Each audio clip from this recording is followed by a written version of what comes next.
గంగా చెప్పాడు. 1953 నుంచి 1956 దాకా ఆంధ్ర రాష్ట్రానికి రాజధానిగా కర్నూలు ఉండేది. ఆ రోజుల్లో గుంటూరులో హైకోర్టు ఉండేది.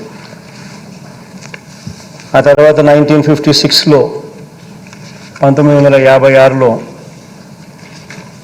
కర్నూలు నుంచి రాజధాని కానీ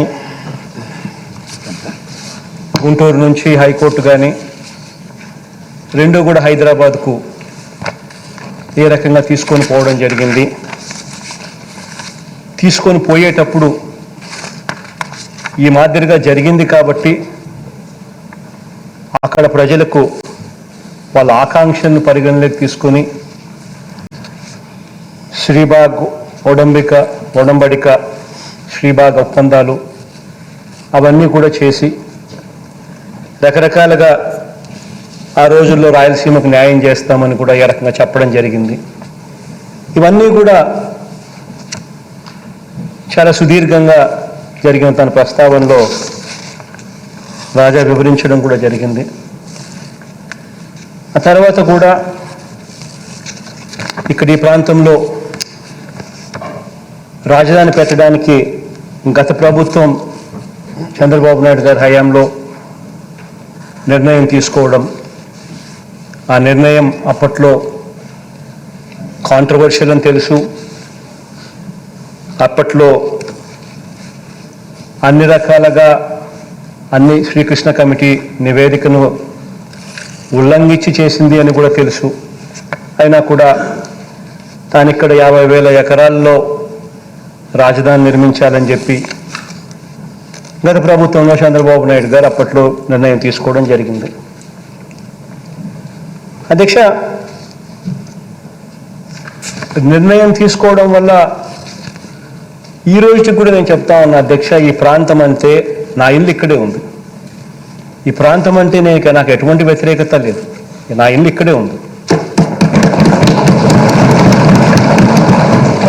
ఇన్ఫ్యాక్ట్ ఈ ప్రాంతం అంటే నాకు ప్రేమ కూడా. కానీ ఒక్కటి ఆలోచన చేయాలి అధ్యక్ష, ఇక్కడ ఈ ప్రాంతంలో నీదర్ ఇస్ దిస్ ప్రాంతం అటు విజయవాడ కాదు, అటు గుంటూరు కాదు. ఇక్కడ నుంచి గుంటూరు చూసుకున్న 40 కిలోమీటర్లు, విజయవాడ చూసుకున్న దాదాపుగా మరో 40 కిలోమీటర్లు. ఇక్కడ ఉట్టి బేసిక్ ఇన్ఫ్రాస్ట్రక్చర్, నేను ఇంకేమీ మాట్లాడడంలో, రోడ్లు, కరెంటు, డ్రైనేజు, ఇటువంటి బేసిక్ ఇన్ఫ్రాస్ట్రక్చర్ ఎస్టాబ్లిష్ చేయడానికి మాత్రమే అయ్యే ఖర్చు వీళ్ళ లెక్కల ప్రకారమే, గత ప్రభుత్వపు లెక్కల ప్రకారమే ఎకరాకు 2 కోట్ల రూపాయలు అని చెప్పి లెక్కేశారు. 50,000 ఎకరాలు ఇంటూ 2 కోట్లు అంటే 1,00,000 కోట్ల రూపాయలు అని చెప్పి లెక్కేశారు అధ్యక్ష. అధ్యక్ష, 1,00,000 కోట్లు అనేది ఈరోజు లెక్కల ప్రకారం ఒక 10 ఏళ్ళు పోతే ఇది కట్టడానికి, ఆ 1,00,000 కోట్లు తేవడానికి, తెచ్చి పెట్టడానికి 10 ఏళ్ళు పడుతుందో ఇంకా 20 ఏళ్ళు పడుతుందో తెలియదు. కానీ ఒక 10 ఏళ్ళు పోతే ఈ 1,00,000 కోట్లు దాని విలువ ఎంత అవుతుంది అధ్యక్ష? 10 ఏళ్ళు పోతే ఇదే 1,00,000 కోట్లు ఈ రోజు అయ్యే ఖర్చు 10 ఏళ్ళు పోతే అది 6,00,000 కోట్లు 7,00,000 కోట్లు అవుతుంది. అంటే నీకు కనీసం మన దగ్గర ఉన్న డబ్బుతో కనీసం మనం రోడ్లు వేసుకోవడానికి, డ్రైనేజీలు వేసుకునేదానికి, కరెంట్ ఇచ్చేదానికి కూడా మన దగ్గర డబ్బులు లేని పరిస్థితిలో మనం ఉంటే ఇక్కడ రాజధాని అనే ఊహా చిత్రం సాధ్యమవుతుందా? ఈ రకంగా ప్రజలను మిస్లీడ్ చేయడం ధర్మమేనా? అసలు మనకు అంటూ, మన పిల్లలకంటూ ఏదైనా ఒక ఉద్యోగాలు వచ్చే ఒక పరిస్థితి, ఒక సిటీ, ఒక ఎస్టాబ్లిష్మెంట్ అనేది ఎప్పటికి వస్తుంది? చదువుకున్న మన పిల్లలు ఉద్యోగాల కోసం ఎప్పుడూ కూడా పెద్ద నగరాలైన హైదరాబాద్కో, లేకపోతే పెద్ద నగరాలైన బెంగళూరుకో, లేకపోతే పెద్ద నగరాలైన చెన్నైకో, ఇటువంటి నగరాలకు వెళ్ళాల్సిందేనా? ఎప్పటికీ మనకు మార్పు ఉండదా అనే ఆలోచనల మధ్యలో నుంచి ఈరోజు రాష్ట్రంలో ఉన్న బిగ్గెస్ట్ సిటీ ఈజ్ విశాఖపట్నం. అది బిగ్గెస్ట్ సిటీ ప్రస్తుతం రాష్ట్రంలో. ఇటువంటి బిగ్గెస్ట్ సిటీలో ఆల్రెడీ రోడ్స్ ఉన్నాయి, ఆల్రెడీ డ్రైనేజీలు ఉన్నాయి, ఆల్రెడీ కరెంట్ ఉంది, ఆల్రెడీ అన్ని రకాల ఇన్ఫ్రాస్ట్రక్చర్ ఫెసిలిటీస్ ఆల్రెడీ ఉన్నాయి. ఇక దానికి మీద కొద్దిగా సుందరీకరణ మీదనో, కొద్దిగా వసతుల మీదనో, ఫెసిలిటీస్ మీదనో కాస్త వాల్యూ అడిషన్ చేస్తే చాలు, ఆ నగరం అన్నది కనీసం ఈ రోజు కాకపోయినా ఒక 5 ఏళ్లకో 10 ఏళ్లకో ఖచ్చితంగా హైదరాబాద్ వంటి పెద్ద నగరాలతో పోటీ పడే పరిస్థితి ఖచ్చితంగా ఉంటుంది. అధ్యక్ష, ఇది వాస్తవమైన పరిస్థితి అధ్యక్ష. ఇటువంటి వాస్తవాలను గుర్తెరిగే ఇక్కడ రాష్ట్రంలో 3 ప్రాంతాలు కూడా అభివృద్ధి చెందాలి, రాష్ట్రం పూర్తిగా అభివృద్ధిలో పరిగెత్తాలి అనే ఉద్దేశంతో, అన్న తాపత్రయంతోనే విశాఖపట్నంలో ఎగ్జిక్యూటివ్ క్యాపిటల్ పెట్టాలని, ఇక్కడ ఈ ప్రాంతంలో ఎందుకనంటే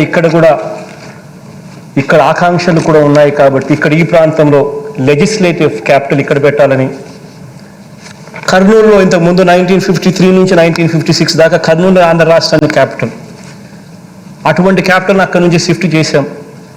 వాళ్ళ ఆకాంక్షలు కూడా ఉన్నాయి అప్పటి నుంచి, వాళ్ళ ఆకాంక్షలను కూడా పరిగణలోకి తీసుకుని వాళ్ళకు మంచి చేయాలనే ఉద్దేశంతో అక్కడ హైకోర్టు పెట్టాలని, జ్యుడిషియల్ క్యాపిటల్ కర్నూలులో పెట్టాలని, 3 ప్రాంత ప్రజలకు కూడా అన్ని రకాలుగా డీసెంట్రలైజేషన్ ద్వారా మంచి జరిగించాలి అనే తాపత్రయంతో అడుగులు ముందుకు వేశాం అధ్యక్ష. అటువంటి పరిస్థితుల మధ్య ఈరోజు ఏమేం జరిగాయో మన కళ్ళ ముందునే చూస్తూ ఉన్నాం. ఈ దాదాపుగా ఈ 1.5 సంవత్సరం 2 సంవత్సరాలుగా ఈ ఆలోచన మనం చేసినప్పటి రోజు నుంచి చూస్తే ఈ 2 సంవత్సరాలు 1.5 సంవత్సర కాలంలో రకరకాలుగా దీన్ని వక్రీకరిస్తూ, రకరకాలుగా దీన్ని ట్విస్ట్ చేస్తూ, రకరకాలుగా అపోహలు క్రియేట్ చేస్తూ, రకరకాలుగా న్యాయపరమైన చిక్కులు క్రియేట్ చేస్తూ రకరకాలుగా దీనిని తీసుకొని పోతా ఉన్నారు అధ్యక్ష. అధ్యక్ష, ఇటువంటి నేపథ్యంలో అధ్యక్ష ఈ ప్రకటన నేను చేయాల్సి వస్తూ ఉంది. అధ్యక్ష,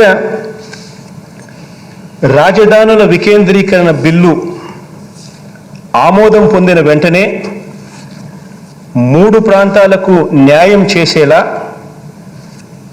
3 రాజధానుల ప్రక్రియ ప్రారంభమై ఉంటే ఈరోజు దాని నుంచి మంచి ఫలితాలు ఈపాటికే అందుబాటులోకి వచ్చి ఉండేవి. నాటి శ్రీబాగ్ ఒడంబడిక స్ఫూర్తితో వెనుకబడ్డ ఉత్తరాంధ్ర సహా అన్ని ప్రాంతాలు కూడా సమాన అభివృద్ధి చెందాలన్న ఆకాంక్షతో వికేంద్రీకరణ బిల్లుని ప్రవేశపెట్టడం జరిగింది. గతంలో కేంద్రీకరణ ధోరణులు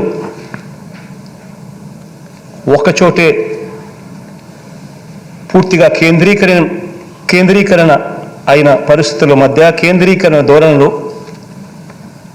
ప్రజలు ఎంతగా వ్యతిరేకించారో 2019 సార్వత్రిక ఎన్నికల్లో ప్రజలిచ్చిన తీర్పు ద్వారా ప్రస్ఫుటంగా వ్యక్తమైంది.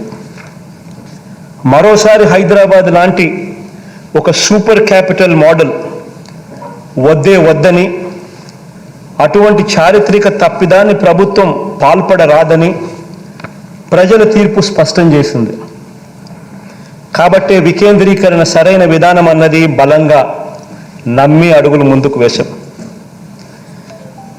అధ్యక్ష, అన్ని ప్రాంతాలు, అన్ని కులాలు, అన్ని మతాలు, వీరందరి ఆశలు, ఆకాంక్షలు ప్రభుత్వం పరిగణనలోకి తీసుకుంది కాబట్టే, వాటిని ఆవిష్కరించింది కాబట్టే మన ప్రభుత్వాన్ని గడిచిన ఈ 2.5 సంవత్సర కాలంలో జరిగిన ఏ ఎన్నికలను తీసుకున్నా కూడా ప్రజలు మనసారా దీవిస్తూ వచ్చారు ఈ ప్రభుత్వాన్ని.